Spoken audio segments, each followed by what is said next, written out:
Sveiki trilerių gerbėjai. Šiandien pasinersime į tamsų ir lietingą pišdžiamzams divindinsių pilsųjų kriminalinio trilerio 7 pasaulį. Šis filmas ne tik paliko neišdildomą įspūdį žiūrovams, bet ir sukėlė revoliuciją šiame žanre. Pažiūrėkime kaip.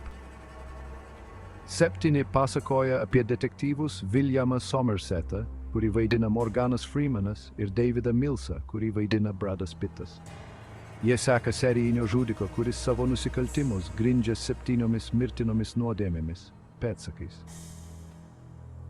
Filmo veiksmas vyksta anonimiškame ir nuolat niūriame mieste, o jo vaizdai nukelia į šiurpią kelionę po žmogaus žiaurumo gelmes. Tai, kas iš tikrųjų išskiria 7, yra negailestingas blogio ir moralinio nuopuolio vaizdavimas.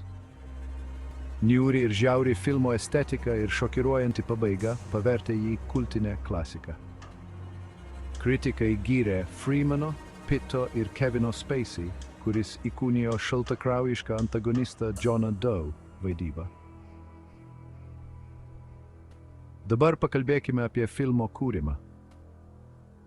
Scenarijaus autorius Andrew Kevinas Walkeris įkvėpimo sėmėsi iš savo paties patirties Niujorke, kai mieste siautėjo nusikalstamumas ir socialinės problemos.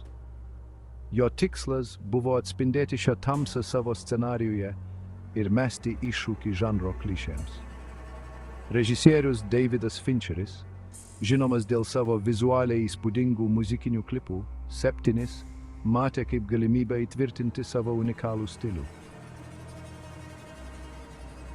Fincheris atkakliai kovojo, kad išsaugotų tamsią scenarijaus pabaigą, nepaisant studijos spaudimo sukurti komerciškesnę atomazgą. O aktoriai? Tiesiog tobuli. Bradas Pittas visiškai įsijautė į netobulo, bet ryžtingo Millso vaidmenį, o Morganas Freemanas savo personažui suteikė išminties. Kevino Spacey sukurto Johno Doe personažas tapo ikoniniu. Filmavimas daugiausia vyko Los Andželo centre, kur dirbtinis lietus buvo naudojamas tam tikrai niūriai atmosferai sukurti. Kruopštus Fincherio dėmesys detalėms apėmė visus gamybos aspektus, nuo scenografijos iki garso montažo. Rezultatas – pasaulis, kuris yra ir tikroviškas, ir košmariškas, puikiai atspindintis moralinio nuosmukio atmosferą per smelkiančią istoriją.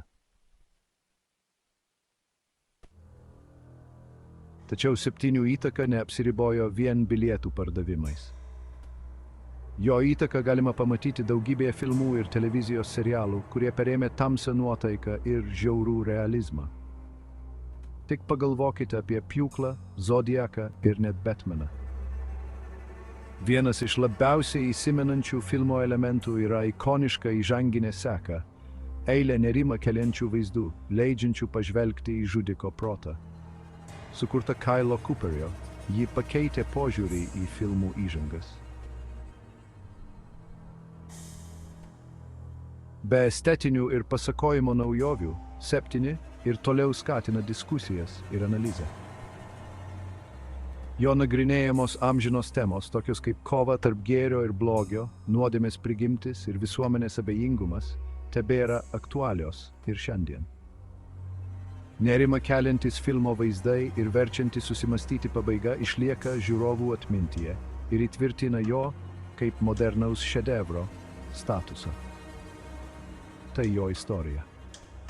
7 ne tik linksmino ir paliko įspūdį, bet ir praplėtė kriminalinio trilerio ribas. Tai filmas, kuris skatina mus pažvelgti į tamsą savyje ir mus supančiame pasaulyje. Jei dar nematėte, ko laukite, pasinerkite į 7 visatą ir patirkite nepamirštamą filmo kelionę. Ačiū, kad žiūrėjote. Ačiū, kad žiūrėjote. Nepamirškite paspausti patinka, užsiprenumeruoti kanalą ir paspausti varpelį, kad nepraleistumėte mūsų būsimų vaizdo įrašų apie jūsų mėgstamus filmus.